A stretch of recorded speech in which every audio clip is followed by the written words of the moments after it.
Hi everyone, আজ গিয়েছিলাম আরও একটা বরযাত্রীতে। সকাল থেকেই শরীরটা ভীষণ খারাপ ছিল, তাই একটা প্যারাসিটামল খেয়ে নিয়েছিলাম। আর সম্পূর্ণ শাড়ি পরা রেডি হওয়া আমি একা একাই হয়েছিলাম। তাই আমার মা বলছিল যে আমি কোনোদিনও শাড়ি পরতে পারলাম না এত সুন্দর করে, কিন্তু আমার মেয়ে ঠিক একা একা পরে নিল। আমরা কখন সাজে দাঁড়ায় আছি, এখনো মেয়ের বাড়ির মেয়ে সাজাই হয়, মানে কোনো মানে হয়?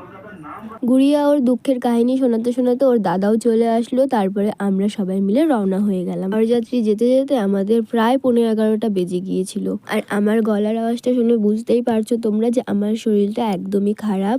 আর গুড়িয়া এসেই আগে জিলিপি নিয়ে নিয়েছিল, কারণ ও জিলিপি খেতে খুব ভালোবাসে। এখানে দীপক আমাকে বলছিল ওর একটা ফটো তুলে দিতে, বাট আমি ওর ভিডিও করে নিয়েছিলাম। তারপর আমরা অল্প বিয়ে দেখলাম, বসে থেকে আর দেরি না করে আমরা খেতে চলে গিয়েছিলাম। আর টিফিনটা অনেক দেরি করে দিয়েছিল, তাই টিফিন নিয়েই আমরা খেতে চলে আসলাম। গুড়িয়ার দাদা বলছিল বাড়ি চলে যেতে, বাট গুড়িয়া বলছিল যে যাবো না, আমি বিয়ে দেখবো। আর 12টার পর মহারানীর ছিল জন্মদিন।